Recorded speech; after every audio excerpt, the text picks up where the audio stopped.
কারো শরীরে পা লাগলে হাত দিয়ে সালাম করা কিংবা চুমু খাওয়ার বিধান কি?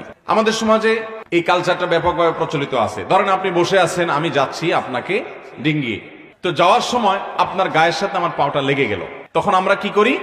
হাত দিয়ে টাচ করে বলি সরি। ঠিক না ঠিক? বা অনেক সময় হাত দিয়ে অনেকে মুখে চুমু খায়। এই কাজটা জায়েজ আছে কিনা?